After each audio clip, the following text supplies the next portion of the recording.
തിരുവനന്തപുരം ജില്ലയിലെ 2 ലോക്സഭാ മണ്ഡലത്തിലെയും ബി.ജെ.പി. സ്ഥാനാർത്ഥികൾ ലോകമെമ്പാടുമുള്ള മലയാളികൾക്കായി പ്രവർത്തിച്ച് കഴിവ് തെളിയിച്ചവരാണെന്ന് ബി.ജെ.പി. തിരുവനന്തപുരം ജില്ലാ പ്രസിഡന്റ് വി രാജേഷ് പറഞ്ഞു.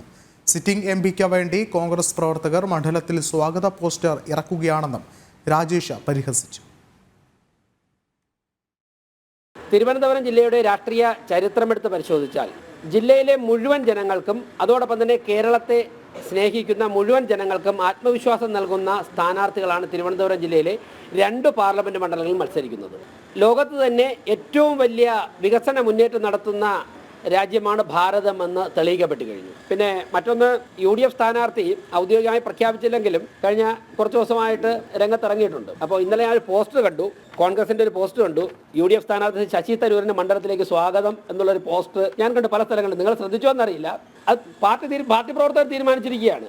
അദ്ദേഹത്തെ സ്വാഗതം ചെയ്യണം. 5 വർഷത്തിന് ശേഷം മണ്ഡലത്തിലേക്ക് വീണ്ടും ശശി തരൂരിന് പോകാൻ ഞാൻ ആലോചിക്കുകയാണ്.